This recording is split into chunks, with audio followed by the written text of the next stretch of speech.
Hey there, this is Lula LV. If you're new here, welcome. Thank you so much for stopping by. Today's video is all about Pharrell's debut menswear collection for Louis Vuitton, and there's a lot to discuss, so we're going to just dive right in. Before we take a look at the show together, I'd like to share 3 things that I thought were particularly well executed with this collection. I will share some audience reactions and what I did not like about this show, because there's a couple of things that came off to me as a little gimmicky.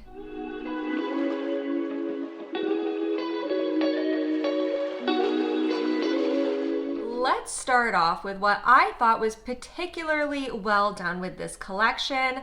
First of all, Pharrell went straight to the house archives for his inspiration. If you're a longtime fan of Louis Vuitton, then you probably loved this collection.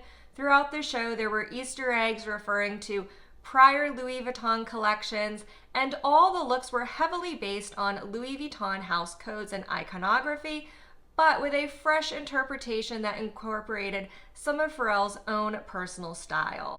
Even though some of the looks did feel a little safe to me, Pharrell accomplished what I personally believe Louis Vuitton wanted from him. He produced a wearable collection that was culturally relevant and will be commercially successful when it's released in early 2024. Pharrell understood the assignment and he delivered.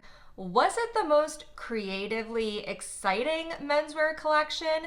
No, I don't think so, but it's a really solid foundation for Pharrell to build upon during his tenure at Louis Vuitton as their menswear creative director. Remember, he was only hired for this job a mere 4 months ago, so I think as he finds his footing at Louis Vuitton, we will see some more creative expressions in his future collections. Comment below and let me know if you agree with that. Finally, what I liked the most about this show had to do with the man himself, Pharrell Williams. At the very end of the show, he brought the entire Louis Vuitton design team out onto the runway with him for the final bow. He gave this team the recognition they deserve. Let's not forget that this team has gone on producing menswear for more than a year and a half without a creative director since the passing of Pharrell's predecessor, Virgil Abloh. It was really refreshing to see that even though this was Pharrell's collection and Pharrell's debut, he still very publicly gave credit where credit is due, and at least to me, that really showed what kind of a person he is. So now that we've discussed my thoughts on the show, let's take a look at the actual collection. To set the scene, this collection was shown on the historic Pont-Neuf Bridge in the heart of Paris. The bridge was completely shut down and transformed into a damier runway. There were almost 1,800 guests in attendance, including a roster of A-list celebrities that made the Grammys red carpet look like a casual hangout.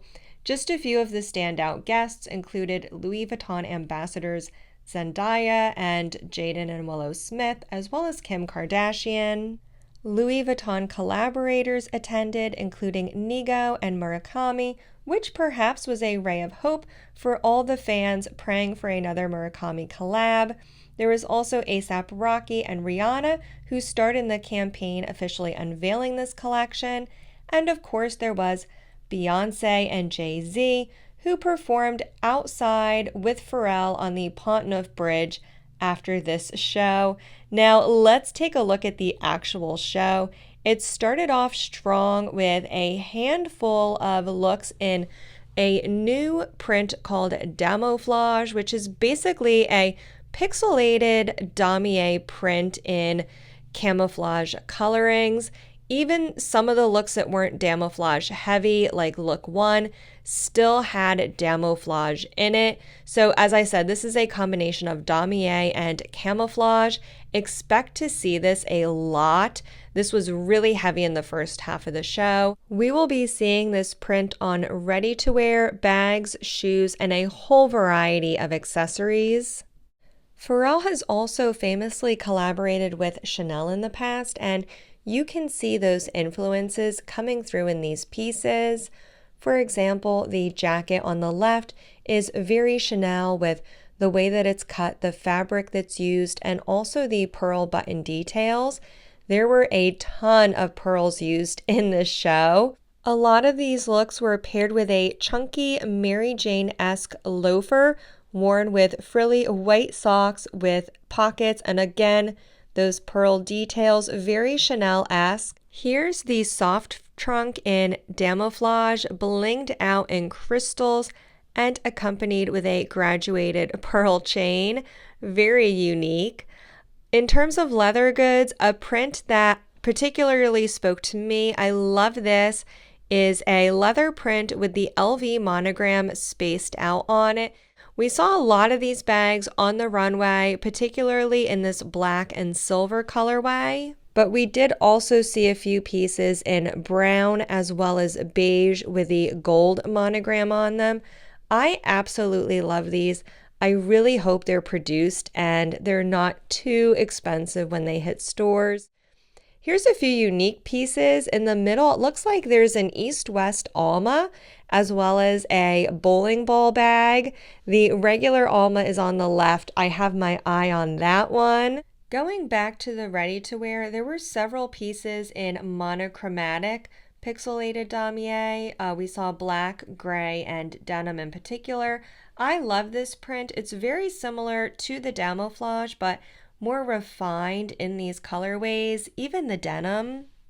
If you're a fan of Louis Vuitton's heritage checkerboard damier, then you absolutely loved this show because there was damier in every size and color.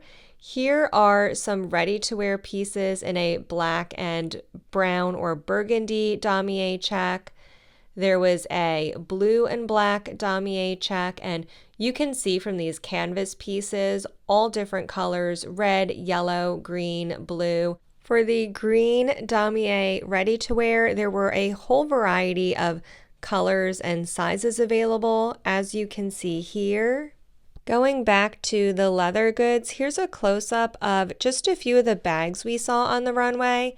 These come in a whole variety of styles and colors. I don't know yet which ones will be making their way into stores, but these should all be canvas pieces. Here's the more classic coloring, the brown damier bean, as well as the white and gray damier azur. I really loved these pieces, particularly with the damier azur. You can see the playing with the check sizes and textures. And I have to point out these. This is a pearl damier. Yes, you heard that right, pearl. The damier check on the bag is completely pearl. Here's a close-up photo. It looks like there's also crystals with the pearl as well. Here's the jacket. This is probably going to be so expensive, but I think it's gorgeous. In addition to the damier check, we did see very colorful monogram bags paired with fitted, tailored, ready-to-wear. Here's a close-up of some of these bags from the Reese, and these are all leather bags. Typically, the monogram canvas is just that, it's canvas, but in these colorways, this is the monogram print on leather. Here you can see the models with a whole variety of Speedies. Here are some, I believe, nano Speedies as well as wristlet charm Speedies from Reese. These pieces all come with very colorful matching accessories, a variety of belts, sunglasses, shoes. Do not get too attached to the shoes because these will apparently set you back 50,000 euro. They are full alligator with 24 karat gold accents. Heading back to the runway now, I am so excited to say that the mirror monogram has made a comeback. Yes, I believe this is either rose gold or copper. Of course, this was previously produced in gold and silver, which Kim K and Paris Hilton were famously photographed a lot carrying these bags in the early 2000s.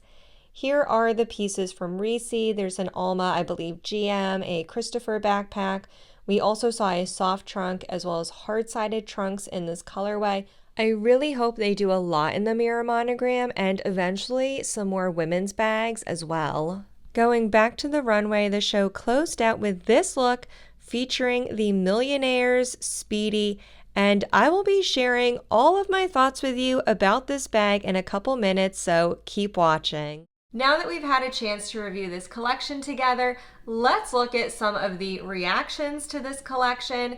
In my Instagram stories, I asked followers to share with me what they thought of the show. Most people liked it. I did receive a couple responses saying just or underwhelmed. There were also, and I'm looking down at my responses right now, there were also a few references to how the camouflage looked Minecrafty. One person just said, looking like Minecraft, LOL. Amy said, it was truly a show, incredible designs, though the camo is not my taste, Minecrafty. I never played video games, so that reference didn't immediately jump out at me, but I can see it. It does look pretty similar. But most people loved it. Like me, a few people loved the show more than they thought they would. Aloha Lux Mama says, I absolutely loved it. I was off the couch dancing around to the choir with excitement and joy. Little Luxuries said that she was impressed. She liked it more than she thought that she would. Patty said, wearable, good. Yes, this collection is really wearable, and I do see this being very successful when it's released in stores. So if you're interested in buying anything, I would certainly reach out to your client advisor as soon as possible to express your interest. Of course, pre-orders probably won't open until the end of this year, 2023, but I don't think it would hurt to at least express your interest. Plus Size Luxury said loved. Martina said it resells. I think she meant it sells. Liked it. Love the Speedies and Almas. Me too. This collection was so full of bags, and that was actually one of the things that struck me first was almost every single model had a bag, if not multiple bags in this show, which is a lot, especially for a menswear collection. And what else? Some people just commented with love or hearts. Anna Malvo said, amazing. Pharrell and the American style in the center of Paris, the main fashion mecca. Loved it. Colorful, amazing. Here's one from Unshakable Star. Damier, key balls, PJs, key charms. It was nice. I see the cause bag, and I actually missed this. She's referring to the camouflage teddy bear. I actually just thought that was a stuffed animal. I didn't think that was actually a bag, so I'm glad she called that out. I realized after filming this portion that I forgot to mention one comment I wanted to highlight. Virgil is a tough act to follow. Overall, it was okay. The Chanel references were there / obvious, and I did want to mention this comparison to Virgil Abloh, who of course is Pharrell's predecessor. It is hard to not compare the two, but I hope as Pharrell releases more collection and grows into this role that we will be able to evaluate his work, not so much in comparison to what Virgil did, but more as a continuation of the story. I also want to highlight a response from Joe Silva 1, and I'm going to read this verbatim because it was a really great response. He said, I loved the collection. Pharrell only had 4 months to create it when he was appointed. He did not disappoint. The setting, the music, the environment, pure bliss. I totally agree with that. They don't call it a runway show for nothing. It is a show. The whole atmosphere, the music, not just the collection. So I think they really did an amazing show. It was clearly a very expensive production and it was executed really well. Everyone has their own opinion, but mostly only see the bags and judge a collection based off the leather goods. Runway collections are not focused on leather goods at all, so opinions on leather goods is irrelevant. Runway collections are ready to wear heavy. That's how you get invited to the shows. If you don't see the artistic meaning behind a show, LV or not, you shouldn't be so harsh if it doesn't speak to you. I agree, not everyone's going to like this show, and that's totally fine. Life would be pretty boring if we all liked and disliked the same exact things, but I think it's really important to remember that just because something's not to your personal style doesn't mean it has no artistic relevance or value. I compare it to artwork. We might not like every single style of art, but it still evokes feelings and a reaction in us, and that's what's really important. The comment goes on to say, this was the most inclusive collection I've seen with models and pieces. Pharrell is going to lead Vuitton into the future. So excited for his future collection. So I thought that was a really great comment to end on. I thought the show overall was spectacular, but as I mentioned in the beginning of this video, there's a couple things that I didn't like and they came off to me as a bit gimmicky. It's the VIA Speedy 40 and the Millionaire Speedy. I'm going to start with the Millionaire Speedy. This was the closing look from the show, and it is an exotic crocodile Speedy. The bag is fully exotic leather. Even the pieces that are typically vachetta leather on a Speedy, like these are all crocodile leather. There's no cow leather. The hardware is solid gold. So gold zipper, gold clasps, there's a gold chain on the bag. The padlock is also gold and it's fully encrusted in diamonds. The bag also comes with a trunk. So you get the exotic crocodile Speedy. You also get a Louis Vuitton trunk that's specially made to house this bag. And yes, it will cost you $1 million to buy this bag. That is twice the auction value of the diamond Himalayan Birkin offered by Hermes, and if I'm not mistaken, I believe that's currently the most expensive bag that's ever been sold at auction, and this exotic millionaire dollar Speedy is twice the cost of that bag. It's exorbitant. It's meant to be a statement. To me, it just comes off as feeling a little gimmicky. I don't know. Let me know what you think of the Millionaire Speedy. The other piece that came off as gimmicky to me is the VIA Speedy 40. This was shown in the show. It's an orange Speedy in the size 40. This is only available to VIA club members. If you're not familiar with VIA, it's an exclusive membership club that you can buy your way into at Louis Vuitton. And I believe this has to be offered to clients as well. If you choose to accept the offer, you are required to purchase a 40,000 euro trunk that will be custom made and sent to you at the end of the year. The trunk also comes with a non-transferable NFT. That stands for non-fungible token. It's sort of like Bitcoin. It lives on the blockchain. There will be an NFT tied specifically to your account that will make you a member of this club. It's non-transferable. You also get an actual trunk at the end of the year. When you're a member of this club, you will have access to exclusive drops, the first of which is the orange Speedy 40 from Pharrell's show that we saw. So this orange Speedy is limited to VIA members only, and it's limited to 200 people. That's the number of spots available in this exclusive club at Louis Vuitton.